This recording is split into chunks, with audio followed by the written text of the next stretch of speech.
بسم اللہ الرحمن الرحیم۔ السلام علیکم معزز ناظرین، آپ دیکھ رہے ہیں SRM پنڈی نیوز چینل۔ ہم آپ کو اپنے چینل میں خوش آمدید کہتے ہیں۔ آپ سے درخواست ہے کہ آپ ہمارے چینل کو سبسکرائب کریں اور اپنے دوستوں عزیزوں کو بھیج کر انہیں بھی سبسکرائب کرنے کے لیے کہیں۔ تو آئیے چلتے ہیں آج کے نیوز بلیٹن کی طرف۔ روح فورم اور آل پاکستان پرائیویٹ اسکولز مینجمنٹ ایسوسی ایشن ایپسما کے اشتراک سے سٹی لائسم اسکول گریز ہاؤسنگ سوسائٹی میں ایک عظیم الشان اور بامقصد تعلیمی ورکشاپ ہوئی، جس کا اہتمام ایپسما راولپنڈی ڈویژن خواتین ونگ کی صدر سکینہ تاج نے کیا۔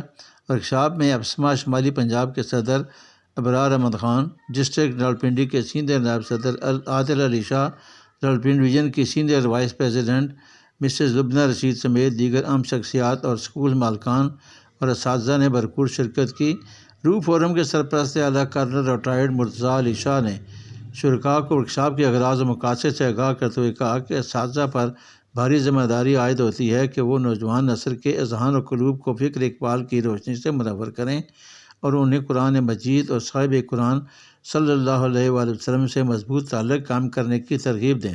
انہوں نے زور دیا کہ محض تعلیم کافی نہیں، بلکہ تربیت کے بغیر تعلیمی مقاصد حاصل نہیں کیے جا سکتے، اور اس مقصد کے لیے رہنما قرآن کریم اور اسماء الحسنی بہترین رہنمائی فراہم کر سکتے ہیں۔ انہوں نے مزید بتایا کہ روح فورم نے بچوں کی اخلاقی و فکری تربیت کے لیے دل بینا کے عنوان سے 3 کتابچے تیار کی ہیں، جن سے پریپ سے لے کر میٹرک اور انٹرمیڈیٹ کی سطح تک کے طلباء و طالبات مستفید ہو سکتے ہیں۔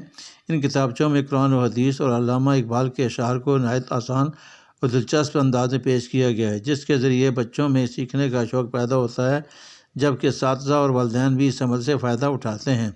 ابرار احمد خان نے اپنے خطاب میں کہا کہ ایک اسلامی فلاحی معاشرے کی تشکیل میں خواتین اساتذہ کا کردار نہایت اہم ہے۔ انہوں نے کہا کہ بچوں کی شخصیت اور کردار سازی میں خواتین اساتذہ کی ذمہ داری کلیدی حیثیت رکھتی ہے۔ انہوں نے کامیاب ورکشاپ کے انعقاد اور بہترین انضامات پر سکینہ تاج کو خراج تحسین پیش کیا۔ عادل علی شاہ نے کہا کہ روح فورم کے مقاصد میں نجی تعلیمی اداروں کی فلاح و بہبود کے لیے اہم منصوبے شامل ہیں۔ انہوں نے اس امر پر زور دیا کہ تمام تعلیمی اسٹیک ہولڈرز کو روح فورم اور ایپسما کے پلیٹ فارم پر متحد ہو کر تعلیمی اہداف کے حصول کے لیے مشترکہ جدوجہد کرنی چاہیے۔ تقریب کے اختتام پر ورکشاپ کے شرماء سرٹیفکیٹس تقسیم کیے گئے۔ پاکستان عوامی تحریک راولپنڈی کے صدر غلام علی خان نے کامیاب سفارتکاری اور امریکہ ایران جنگ رکوانے پر ریاست پاکستان کو مبارکباد دیتے ہوئے کہا ہے کہ اس سے عالمی سطح پر پاکستان کا وقار بلند ہوا ہے۔ انہوں نے کہا کہ حالات میں مثبت تبدیلی کا فائدہ براہ راست عوام کو پہنچانے کے لیے اقدامات کرنے کی ضرورت ہے۔ انہوں نے کہا کہ عالمی مارکیٹ میں پیٹرول فی بیرل کم ترین سطح پر آنے کے باوجود پیٹرول کی قیمت میں کمی نہ کر کے عوام کی جیبوں پر مسلسل ڈاکہ زنی کی جا رہی ہے۔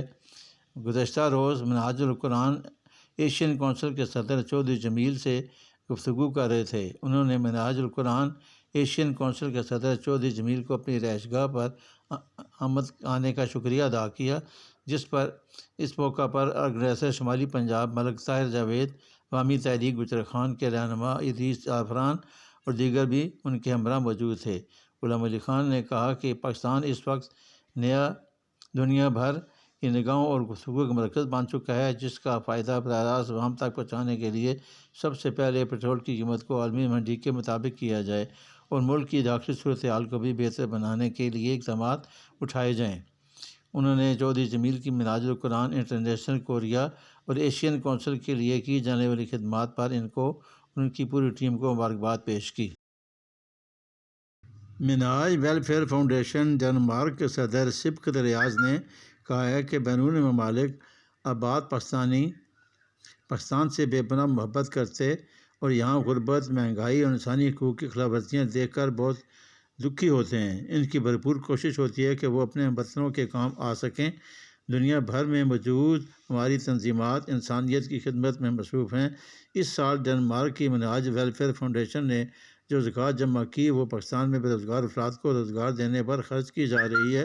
ان خیالات کا اظہار انہوں نے گزشتہ روز اسٹیڈیم روڈ پر واقع ایک مقامی ہال میں بے روزگار افراد کو روزگار فراہم کرنے کے حوالے سے منعقدہ ایک پرکار تقریب سے خطاب کرتے ہوئے کیا، جس میں شہر بھر میں سے فاؤنڈیشن کے عہدیدار شریک ہوئے۔ اس موقع پر مناج ویلفیئر فاؤنڈیشن اور پنڈی کے کوآرڈینیٹر مظہر الحق نے شرکاء کو بتایا کہ رمضان المبارک میں ہم نے 45 لاکھ کے فوڈ پیکیجز نادار گھرانوں میں تقسیم کیے، جبکہ اس وقت ہمارے کارکن اگلے ماہ ہونے والی غریب بچیوں کی شادیوں کی اجتماعی تقریب کے لیے وسائل فراہم کرنے میں مصروف ہیں۔ اہل ثروت افراد سے درخواست ہے کہ اس کار خیر میں ہمارا ساتھ دیں۔ تقریب سے مناج ویلفیئر فاؤنڈیشن کے مرکزی صدر معظم مصطفی، تحریک مناج رکنان دبئی، راولپنڈی ڈویژن ضلع راولپنڈی وسطی کے صدر فخر زمان عادل، انار خان گوندل اور عظمت محمود قادری نے بھی خطاب کیا۔ ریلوے پریم یونین CBA کے مرکزی سیکرٹری جنرل خیر محمد تونیو نے کہا ہے کہ آج پاکستان ریلوے کا ہر ملازم جس کی پروموشن ڈیو ہے وہ سخت پریشانی میں مبتلا ہے، گینگ مین کی مین نہیں بن سکتا، اور اس طرح دیگر ملازم بھی اپنی پروموشن کے حق سے محروم ہیں۔ یہ ظلم نہیں تو اور کیا ہے؟ TLA ملازمین، انویلڈ ملازمین کے بچے، کنٹریکٹ ملازمین کو مستقل نہیں کیا جا رہا۔ یہ حاکم وقت اور ریلوے انتظامیہ کی نااہلی کا ثبوت ہے۔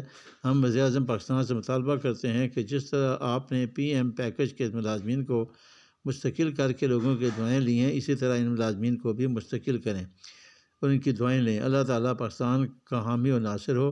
مزید یہ کہ ریلوے ملازم جب پنڈی کے سفر کرتا ہے تو اس کے ساتھ 4 بچے ہیں تو اس کو جب 1800 روپے کا ٹیکہ لگا دیا جاتا ہے، جبکہ ریلوے ملازمین اس کو برداشت نہیں کر سکتا۔ وزیر ریلوے نے پریم یونین کے صدر چیئرمین سے کہا تھا کہ ملاقات کے موقع پر ہم اس ناروا پابندی کو ختم کر دیں گے، مگر ابھی تک انہوں نے اپنے وعدے پر عمل درآمد نہیں کیا۔ ان خیالات کا اظہار انہوں نے ٹیکسلا، ہری پور اور ویلیا میں رابطہ مزدور مہم کے سلسلے میں مختلف اجتماعات سے خطاب کرتے ہوئے کیا۔ اس موقع پر مزدور رابطہ مہم سے ریلوے اسٹیشن ویلیا میں پریم یونین CBA کے مزدور رابطہ مہم سے مرکزی سیکرٹری جنرل خیر محمد تونیو، ڈویژنل صدر ڈاکٹر اشتیاق عرفان، سیکرٹری بدرشکور عباسی، سینئر رہنما سید ظہور شاہ، قیم جماعت اسلامی صوبہ حضرت جاوید خان، خورشید خان، خضر حیات خان، یونس جٹ، دیگر مقررین نے مزدوروں سے خطاب بھی کیا۔ قبل ازیں گورڑا، ٹیکسلا، ہری پور، ویلیا میں قائدین کا پرتپاک استقبال کیا گیا۔ اپنے خطاب میں ڈویژنل صدر ڈاکٹر اشتیاق عرفان نے کہا کہ ریلوے کی نجکاری کی صورت ہم برداشت نہیں کریں گے۔ دوسرا بڑا ہمارا مین مطالبہ ہے کہ محترم ریلوے وزیر محمد حنیف عباسی جو مختلف اسٹیشنوں پر رینیول میں لگے ہوئے ہیں، اس کی مینٹیننس پر لگے ہوئے ہیں، اس کو اپ گریڈیشن کر رہے ہیں۔ اس سے ریل ترقی نہیں کرے گی، اس سے ریل کا پہیہ چلے گا لیکن نہیں ریل کا تو پہیہ تب چل سکتا ہے جب اس کے ٹریک کو اپگریڈ کیا جائے، جب اس کی کوچوں کو اپ گریڈ کیا جائے، جب اس کے انجنوں کو ٹھیک کیا جائے۔ پینشنر ایسوسیشن کے چیئرمین محمد یونس جٹ نے کہا کہ ریلوے کے جو مین مسائل ہیں ان کو اپ گریڈ کرنا چاہیے۔ تیسرا ہمارا مطالبہ ہے کہ 2023 سے لے کر اب تک جتنے بھی ہمارے ریلوے کے ملازمین ریٹائر ہو گئے ہیں، ان کی بقایا جات ہیں، ان کی گریجوٹی ہے، ان کو پیمنٹ کی جانی چاہیے، ان کے GP فنڈ اور انگیجمنٹ کو پورا کرنا چاہیے۔ دربار عالیہ عیدگاہ شریف کے سجادہ نشین و عالم اسلام کے ممتاز مذہبی و روحانی پیشوا پیر محمد نقیب الرحمن نے کہا ہے کہ خانقاہی نظام سے منسلک مخلوق خدا کو یہ تعلیم دی جاتی ہے کہ جو کچھ بھی کرو خالصاً رب رحمان کی رضا کی خاطر کرو، اور اس دنیا میں جو بھی وقت ہمارے پاس موجود ہے اس کا ایک ایک لمحہ شکر گزاری میں گزارو، کیونکہ رب رحمان قرآن کریم میں ارشاد فرماتے ہیں کہ اگر میں دوزخ و جنت کو پیدا نہ بھی کرتا تو کیا تم اپنے آپ کو اس حالت میں نہ پاتے کہ جو کچھ کرتے ہو میری رضا کے اصول کی خاطر کرتے؟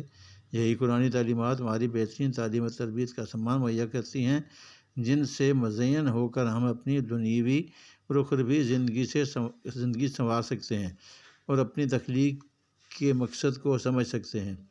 رب رحمان کی رحمت سے قطعی طور پر کوئی نا امیدی نہیں ہے، اور بے شک اللہ تعالیٰ جمی گناہوں کا معاف کروانے والا ہے۔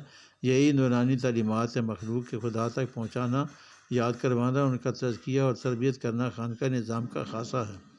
اس سلسلے میں آج بروز سوموار مبارک پیر 20 اپریل بعد نماز عشاء دربار عالیہ عیدگاہ شریف میں حضور نبی کریم صلی اللہ علیہ وسلم کے عرفہ والا میلاد پاک کے سلسلے میں ایک عظیم الشان محفل میلاد منعقد ہو رہی ہے، جس میں کثیر تعداد میں علماء کرام، مشائخ اعظام، نعت خوانان، بازبستگان عیدگاہ شریف اور عوام کی بھرپور شرکت ہوگی۔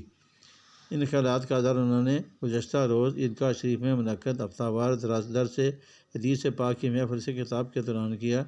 محفل کے اختتام پر پیر محمد نقیب الرحمان نے وطن عزیز پاکستان کی سلامتی، خوشحالی، ترقی، افواج پاکستان کی سربلندی، اتحاد بین المسلمین اور کشمیر اور فلسطین کے مظلوم مسلمانوں کے ظلم و بربریت سے نجات اور آبادکاری کے لیے خصوصی دعا کی۔